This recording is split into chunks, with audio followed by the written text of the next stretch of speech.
హేతువు ప్రవేశించడానికి ఆస్కారం లేని కేకారణ్యాలు అవన్నీ కూడా మనం ప్రశ్నించడానికి కూడా అవకాశం లేనటువంటి మతాలు. కానీ వాటన్నిటికీ విరుద్ధమైనటువంటిది బౌద్ధము.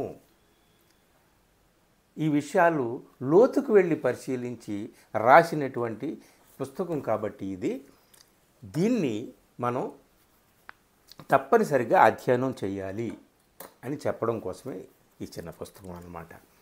సో ఇప్పుడు ఈ పుస్తకంలో ఏముంది ఏమిటి అనేటటువంటి దాని గురించి మనం క్లుప్తంగా చెప్పుకోవాలండి. ఇందులో 13 చాప్టర్స్ ఉంటాయి. 13 చాప్టర్స్లోనూ మనకు తెలిసిన విషయాలు కొన్నే. ఆహా, ఇంత ఉందా, ఈ విషయాల్ని ఇలా అర్థం చేసుకోవాలా అని మనం ఆశ్చర్యపోతూ ఉంటాం ఒక చాప్టర్ నుంచి ఇంకో చాప్టర్కి వెళ్తూ ఉన్నప్పుడు.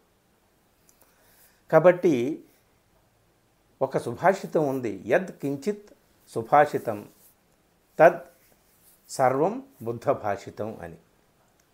అంటే లోకంలో ఉన్నటువంటి మంచి అంతా బౌద్ధంలో ఉంది అని స్థూలంగా చెప్పాలంటే.